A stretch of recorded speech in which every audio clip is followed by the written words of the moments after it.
ಅಕ್ರಮಕ್ಕೆ ಕಡಿವಾಣ ಹಾಕಬೇಕಾಗಿದ್ದ ಜಿಲ್ಲಾಧಿಕಾರಿಗಳಿಗೆ ಅಕ್ರಮಕ್ಕೆ ಸಪೋರ್ಟ್ ಮಾಡ್ತಿದ್ದಾರೆ ಅನ್ನುವಂಥ ದೊಡ್ಡ ಪ್ರಶ್ನೆ ಈಗ ಉದ್ಭವ ಆಗಿರುವಂಥದ್ದು. ಇದು ಬ್ರಹ್ಮಾವರದ ಹೊಸಳ ಗ್ರಾಮದಲ್ಲಿ ಈಗ ಒಂದು ಮರಳುಗಾರಿಕೆ ಏನು ಅವ್ಯಾಹತಿ ನಡೀತಾ ಇದೆ. ಒಂದಷ್ಟು ಬ್ರೇಕ್ ಬಿದ್ದು ಈಗ ಜಿಲ್ಲಾಧಿಕಾರಿಗಳೇ ಪೊಲೀಸ್ ಸುಪರ್ದಿಯಲ್ಲಿ ಈಗ ಮರಳುಗಾರಿಕೆಯನ್ನು ಮಾಡಿಸ್ತಾ ಇದ್ದಾರೆ ಅನ್ನೋಂಥ ಆರೋಪ ಕೇಳಿ ಬರ್ತಾ ಇದೆ. ಈ ಬಗ್ಗೆ ಮಾತಾಡಲಿಕ್ಕೆ ಸ್ಥಳೀಯರಿದ್ದಾರೆ, ಮಾತಾಡ್ಸೋಣ.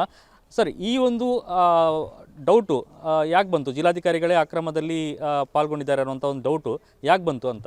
ಸರ್, ಈಗ ನಾವು ಮರಳುಗಾರಿಕೆ ಮಾಡೋದ್ರ ಬಗ್ಗೆ ಅವರ ಹತ್ರ ಅಂದರೆ ತಡೆ ನಿಲ್ಲಿಸಿ ಏನು ಕಾರಣ ಅನ್ನೋದು, ಕೃಷಿ ಭೂಮಿ ಹೋಗ್ತಾ ಇದೆ ಅದ್ರ ಬಗ್ಗೆ ಸೂಕ್ತ ಕ್ರಮ ಕೈಗೊಳ್ಳಿ, ಅದು ರಿಬೀಟ್ಮೆಂಟ್, ಅದು ತಡೆ, ಕೃಷಿ ಭೂಮಿ ಉಳಿಸ್ಬೇಕು ಅಂಥೇಳಿ ಅವರ ಆದೇಶ ಪತ್ರದಲ್ಲಿದೆ. ಕೃಷಿ ಭೂಮಿಗೆ ಧಕ್ಕೆ ಆಗದ ರೀತಿ ನದಿ ದಂಡೆ ಗೋಡೆಗಳಿಗೆ ತೊಂದರೆ ಆಗದಿದೆ. ನಮ್ಮದು ಕೃಷಿ ಭೂಮಿ ಇರೋದೇ ನದಿ ದಂಡೆಯಲ್ಲಿ, ಅದನ್ನು ತೊಂದರೆ ಮಾಡ್ಕೊಂಡು ಇವ್ರು ಮರಳುಗಾರಿಕೆ ಮಾಡ್ತಾರೆ ಅಂತ ಹೇಳಿದ್ರೆ ಅವ್ರ ಹತ್ರ ಹೋಗಿ ಒಂದು ತಿಂಗಳಲ್ಲಿ 4 ಸಲ ಮನವಿ ಮಾಡ್ತೀವಿ ಸರ್. ಊರಿನವರಲ್ಲ, 1-2 ಜನ ಹೋಗೋದಿಲ್ಲ ನಾವು, ಇಡೀ ಊರಿನವರು ಒಂದು 100-150 ಜನ ಗಾಡಿ ಮಾಡ್ಕೊಂಡು ಹೋಗ್ತೀವಿ.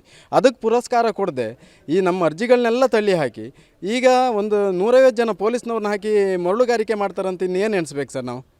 ಇದ್ರ ಬಗ್ಗೆ ಅವರೇ ಕ್ರಮ ಕೈಗೊಳ್ಳಬೇಕಾದವರೇ ಮರಳುಗಾರಿಕೆ ಮಾಡಿಸ್ತಾರೆ ಅಂತ ಹೇಳಿದ್ರೆ ರಾಜಕೀಯ ಒತ್ತಡ ಸರ್. ಹಾಗಾದರೆ ಅಧಿಕಾರದಿದೆ ಸರ್. ಹಾಗಾದರೆ ಆದರೆ ಎಷ್ಟು ಟೈಮಿಂದ ಈ ಮರಳುಗಾರಿಕೆ ಅಲ್ಲಿ ಆಗ್ತಾಯಿದೆ ಮತ್ತು ಎಷ್ಟು ಆಳಕ್ಕೆ ಮರಳುಗಾರಿಕೆ ಹೋಗ್ತಾ ಇದೆ ಅಂತೇಳಿ? ಸರ್, ಈಗ 2022ಕ್ಕೆ ಟೆಂಡರ್ ಪ್ರಕ್ರಿಯೆ ಆಗಿದ್ದಾಗಿಂದನೂ ನಾವು DC ಅವರಿಗೆ ಮನವಿ ಮಾಡಿದ್ದೀವಿ.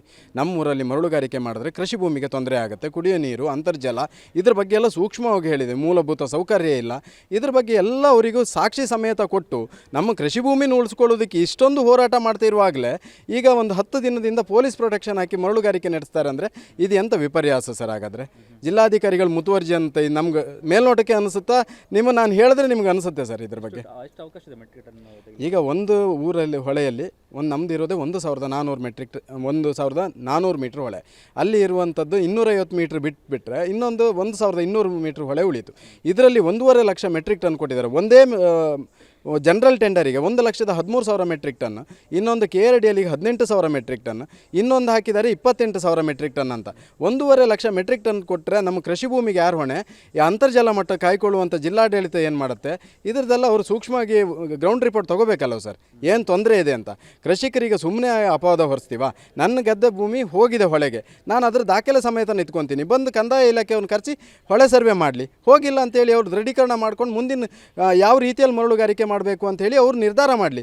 ಏಕಾಏಕಿ ಪೊಲೀಸ್ ಪ್ರೊಟೆಕ್ಷನ್ ಹಾಕಿ ಮರಳುಗಾರಿಕೆ ಮಾಡ್ತಾರೆ ಅಂದರೆ ಕಾಮನ್ ಪರ್ಸನ್ ಕೇಳೋಕ್ಕಿಲ್ಲ ಅಂತ ಅವರೇ ಹೇಳಿದ್ದಾರೆ. ಒಬ್ಬರು ಸೀನಿಯರ್ ಮೋಸ್ಟ್ ವಕೀಲರಿಗೆ ಹೇಳ್ತಾರೆ ಕಾನೂನು ನನ್ನನ್ನು ಕೇಳೋಕ್ಕಿಲ್ಲ ಕಾಮನ್ ಪರ್ಸನ್ ಅಂತ. ಹಾಗಾದ್ರೆ ನಾವು ಸಾಮಾನ್ಯ ಕೃಷಿಕರು ಸರ್, ನಾವು ಕೇಳೋಕ್ಕಾಗತ್ತಾ? ಇದರಲ್ಲೇ ಗೊತ್ತಾಗೋದಿಲ್ಲ ಅವ್ರು ಮುತುವರ್ಜಿಯಿಂದ ಮರಳುಗಾರಿಕೆ ಮಾಡಿಸ್ತಾ ಇದ್ದಾರೆ ಅಂತ. ಈಗೊಂದು ರಿಪೋರ್ಟ್ ಏನೋ ಕೊಟ್ಟಿದ್ದಾರೆ PhD ಪ್ರೊಫೆಸರ್ ಒಬ್ಬರು, ಅದೇನು ಕೊಟ್ಟಿದ್ದಾರೆ ಮತ್ತು ಅದಕ್ಕೆ ಜಿಲ್ಲಾಧಿಕಾರಿಗಳದ್ದು ರೆಸ್ಪಾನ್ಸ್ ಏನಿತ್ತು ಅಂತ? ಈಗ ನಮ್ಮದು ಅವರು ಉದಯಶಂಕರ್ ಅಂತ ಸರ್ ಅಂತ ಅವ್ರು ಬಂದಿದ್ದಾರೆ, ಅವ್ರನ್ನ ಕರೆಸಿದ್ದೀವಿ ನಾವು ಊರನ್ನರಲ್ಲಿ ಸೇರಿ. ಅವರು ಇಲ್ಲೇ ಮಣಿಪಾಲ MITಯಲ್ಲೇ PhD ಮಾಡಿದವರು, ಇಲ್ಲೇ ರಿಟೈರ್ಡ್ ಆದವರು ಕೂಡ. ರಿಟೈರ್ಡ್ ಆಗಿ ಏನು ಹೆಚ್ಚು ದಿನ ಆಗಿಲ್ಲ. ಅವರು ಬಂದು ಹೇಳಿದ್ದಾರೆ ಒಂದು 10,000 ಮೆಟ್ರಿಕ್ ಟನ್ ತೆಗಿಬೋದು, ಮುತುವರ್ಜಿಯಿಂದ ತೆಗೆದ್ರೆ, ಎಲ್ಲವನ್ನು ಸರಿಯಾಗಿ ಇಟ್ಕೊಂಡು ತೆಗೆದ್ರೆ ಒಂದು 10,000 ಮೆಟ್ರಿಕ್ ಟನ್ ತೆಗಿಬೋದು ಅಂತ. ಆ ರಿಪೋರ್ಟ್ ಅಂತ ನಾವು ಜಿಲ್ಲಾಧಿಕಾರಿಗಳಿಗೆ ತೋರಿಸೋದಿದ್ರೆ ಇವರು ರಿಟೈರ್ಡ್ ಆಗಿರೋರದ್ದು ಮಾನ್ಯತೆ ಬರುವುದಿಲ್ಲ ಅಂತ. ಹಾಗಾದ್ರೆ ಮಾನ್ಯತೆ ಅವ್ರು ರಿಟೈರ್ಡ್ ಸರ್ಕಾರಿ ಕೆಲಸದಿಂದ ಆಗಿರೋ ಸರ್, ಅವ್ರ ವ್ಯಕ್ತಿತ್ವದಿಂದ ಅಲ್ವಾ? ಹಾಗಾದರೆ ಅವರು ಎಷ್ಟೋ ಊರುಗಳಿಗೆ ಹೋಗಿ ರಿಪೋರ್ಟ್ ಕೊಟ್ಟು ಬಂದಿದ್ದಾರೆ. ಹಾಗಾದರೆ ಅವ್ರು ರಿಟೈರ್ಡ್ ಆಗಿದ್ದಾರೆ ಅಂತೇಳಿ ಬೇರೆ ರಿಪೋರ್ಟ್ ಮಾಡಿಸ್ತಾರೆ ಸರ್ ಇವರು? ಹಾಗಾದರೆ ಅಂಥದ್ದೇ ರಿಪೋರ್ಟ್ ಮಾಡಿಸಿ ನಮಗೆ ಕೊಡಲಿ, ಎಲ್ಲವೂ ಸರಿಯಾಗಿದೆ ಅಂತೇಳಿ. ಯಾಕೆ ಬರೋದಿಲ್ಲ ಸರ್ ಜಿಲ್ಲಾಧಿಕಾರಿಗಳು ಊರೊಳಗೆ? ಸ್ಥಳೀಯ ಶಾಸಕರು ಹೇಳಿದ್ದಾರೆ ಸರ್, ಸ್ಥಳೀಯ ಶಾಸಕರು 2 ಸಲ ಬಂದು ಹೋದಾಗ 1 ಸಲ ಕಟ್ಟುನಿಟ್ಟಾಗಿ ಎಲ್ಲ ಸಂಬಂಧಪಟ್ಟ ತಹಶೀಲ್ದಾರರಿಂದ ಇದ್ದು ಕಂದಾಯ, ಸೀನಿಯರ್ ಜಿಯಾಲಜಿಸ್ಟು, ಸಂಬಂಧಪಟ್ಟ ಪೊಲೀಸ್ ಇಲಾಖೆ ಎಲ್ಲರನ್ನೂ ಕರೆಸಿ ಹೋಗಿದ್ದಾರೆ ಸರ್. ಅಂದರೆ ಇದು ಅತಿ ಸೂಕ್ಷ್ಮ ಪ್ರದೇಶ ಅಂತ. ಒಂದು ಸಾಮಾನ್ಯವಾಗಿ ಜನನಾಯಕರಾಗಿದ್ದಂಥ ಶಾಸಕರು ಬಂದು ಇಲ್ಲಿ ಸೂಕ್ಷ್ಮ ಪ್ರದೇಶ ಅಂತ ಹೇಳುವಾಗ ಜಿಲ್ಲಾಧಿಕಾರಿಗಳು ಏನು ಮಾಡ್ತಿರ್ತಾರೆ ಸರ್? ಇದ್ರ ಬಗ್ಗೆ ನೀವು ಕೋರ್ಟಿಗೆ ಹೋಗಿ ಅಂತ ಜಿಲ್ಲಾಧಿಕಾರಿಗಳು ಹೇಳುವುದಾದರೆ ನಾವಿನ್ನು ಕೋರ್ಟಿಗೆ ಹೋಗುವಂಥದ್ದೆಲ್ಲ ನೋಡಿಲ್ಲ ಸರ್. ನಾವು ಈ ಥರ ಪೊಲೀಸ್ನವ್ರನ್ನೆಲ್ಲ ಒಟ್ರಾಶಿ ನೋಡಿರೋದೇ ನಾವು ಈಗ. ಇದಕ್ಕಿಂತ ಮುಂದೆ ಹೇಗೆ ಯಾವ ಥರ ಅಂತೇಳಿ ಸರ್, ನಾವು ಇದನ್ನು ಈಗ ಅವ್ರಿಗೆ ಮನವಿ ಪ್ರಕಾರ ನಿಮ್ಮ ಮುಖಾಂತರನೂ ಅವ್ರಿಗೆ ತಿಳಿಸ್ತಾ ಇದ್ದೀವಿ. ನಮ್ಮ ಊರಲ್ಲಿ ಅವೈಜ್ಞಾನಿಕ ಮರಳುಗಾರಿಕೆ ನಡೀತಿದೆ, ತತ್ಕ್ಷಣ ಬಂದ್ ಮಾಡಬೇಕು ಅಂತ. ಇಲ್ಲ ಮಾಡಿಲ್ಲ ಅಂತ ಹೇಳಿದ್ರೆ ನಾವು ಸಾಂಕೇತಿಕವಾಗಿ ನಾವು ಏನು ಮರಳು ತೆಗಿತಾ ಇದ್ದಾರೋ ಅಲ್ಲಿ ಉಪಸತ್ಯಾಗ್ರಹ ಮಾಡ್ತೀವಿ. ಅಲ್ಲಿಂದ ಮುಂದಿನ ದಿನದಲ್ಲಿ DC ಅವ್ರ ಕಚೇರಿ ಎದುರುಗಡೆ ಪರ್ಮಿಷನ್ ತೊಗೊಂಡೇ ಮಾಡ್ತೀವಿ. ಯಾಕಂದರೆ ಮರಳುಗಾರಿಕೆ ಮಾಡೋದಕ್ಕೆ ಪೊಲೀಸ್ ಪ್ರೊಟೆಕ್ಷನ್ ಕೊಟ್ಟು ಮರಳುಗಾರಿಕೆ ನಡೆಸೋಕೆ ಅನುಮತಿ ಕೊಡ್ತಾರೆ. ನಾವು ಪ್ರೊಟೆಕ್ಷನ್ ಮಾಡ್ಬೋದಲ್ಲ ಸರ್? ಇದು ಸಂವಿಧಾನಾತ್ಮಕ ಅಲ್ವಾ? ಗ್ರಾಮಕ್ಕೆ ಯಾವ ಥರ ಆತಂಕ ಇದೆ ಅಂತೇಳಿ? ಗ್ರಾಮ ಅಂದರೆ ಸರ್, ಈಗ ಈಗ ಬಳ್ಳಾರಿ ಏನು ನೋಡಿದ್ದೀರಿ ನೀವು, ನೆಕ್ಸ್ಟ್ ನಮ್ಮ ಊರು ಆಗ್ತಾ ಇದೆ ಸರ್. ವಾಹನ ನಿಲ್ಲೋದ್ರಿಂದ ಹಿಡಿದು ವಾಹನ ಸರಬರಾಜು ಆಗ್ತಾ ಇರುವಂಥ ಮರಳು ಇದು ಬಳ್ಳಾರಿಗಿಂತ ಹೆಚ್ಚಿನ ಮಟ್ಟದಾಗಿ ಊರೇ ಗುಳೆ ಹೋಗುವಂಥ ಪರಿಸ್ಥಿತಿ ಇದೆ. ತತ್ಕ್ಷಣ ಅವರು ಭೇಟಿ ಕೊಟ್ಟು ಇದನ್ನು ನಿಲ್ಲಿಸುವಂಥ ಕೆಲಸ ಮಾಡಬೇಕು ಸರ್. ಜಿಲ್ಲಾಧಿಕಾರಿಗೆ ಯಾಕೆ ಆಸಕ್ತಿ ಅಂತ ನಿಮ್ಗೆ ಅನಿಸುತ್ತೆ ಅಂತ? ಜಿಲ್ಲಾಧಿಕಾರಿಗಳ ಆಸಕ್ತಿ ಯಾಕೆ ತಗೊಂಡಿದ್ದಾರೆ ಅಂತ ಅವರೇ ನಮ್ಗೆ ಹೇಳಬೇಕು. ಯಾಕಂದರೆ ಸಾರ್ವಜನಿಕ ಒಬ್ಬ ಹೋಗಿ ಕೃಷಿಗೆ ಒಂದು ಮನವಿ ಕೊಟ್ಟರು, ಒಬ್ಬ ಸಾಕು ಸರ್. ಕೃಷಿಗೆ ಒತ್ತು ಕೊಡಿ ಅಂತೇಳಿ ಇವರು ಇದ್ದ ಕಡೆ ಎಲ್ಲ ಭಾಷಣ ಮಾಡ್ತಾರೆ, ರಾಜಕೀಯದವರು ಮಾಡ್ತಾರೆ, ಅಧಿಕಾರಿಗಳು ಮಾಡ್ತಾರೆ, ಜಿಲ್ಲಾಧಿಕಾರಿಗಳು ಸ್ವತಃ ಮಾಡ್ತಾರೆ. ಹಾಗಾದರೆ ಕೃಷಿ ಭೂಮಿ ಹೋಗ್ತಾ ಇದೆ, ಅದಕ್ಕೆ ತೊಂದರೆ ಆಗ್ತಾ ಇದೆ, ಬಂದು ನೋಡಿ ಅಂದರೆ ಯಾಕೆ ಬರೋದಿಲ್ಲ ಸರ್? ಹಾಗಾದರೆ ಈ ಮೈಕ್ಗಳ ಮುಂದೆ ಮಾತ್ರ ಕೃಷಿ ಬಗ್ಗೆ ಮಾತಾಡೋದಾ? ಅವರಿಗೆ ಕೃಷಿ ಭೂಮಿ ಹೋಗ್ತಾ ಇರೋದ್ರ ಬಗ್ಗೆ ನಾವು ಸಾಕ್ಷಿ ಸಮೇತ ತೋರಿಸೋದು ಅದ್ರ ಮುತುವರ್ಜಿ ಇಲ್ವಾ ಸರ್? ಹಾಗಾದರೆ ಅವರಿಗೆ ಇದು ಈಗ ಮುಂದೆ ಹೇಗೆ ಸರ್? ಅಂದರೆ ಈಗ ಸ್ವಲ್ಪ ಜಿಲ್ಲಾಡಳಿತಕ್ಕೆ ಸ್ವಲ್ಪ ಬಿಸಿ ಮುಟ್ಟಿಸೋದು ಹೇಗೆ ತಾವು? ಜಿಲ್ಲಾಡಳಿತಕ್ಕೆ ನಾವು ಎಲ್ಲ ರೀತಿ ಮನವಿ ಮಾಡಿ ಆಗಿದೆ. ಆಲ್ರೆಡಿ ಈಗ ಲೋಕಾಯುಕ್ತದಲ್ಲಿ ಜಿಲ್ಲಾಧಿಕಾರಿಗಳ ಮೇಲೆ ಕೇಸನ್ನು ದಾಖಲು ಮಾಡಿದ್ದೇವೆ. ಲೋಕಾಯುಕ್ತದಲ್ಲಿ ಗಣಿ ಇಲಾಖೆ, ಜಿಲ್ಲಾಧಿಕಾರಿ ಮತ್ತು ಜಿಲ್ಲಾ ಎಸ್ ಪಿ ಅವರ ಮೇಲೆ ಕೇಸ್ ದಾಖಲು ಮಾಡಿದ್ದೇವೆ.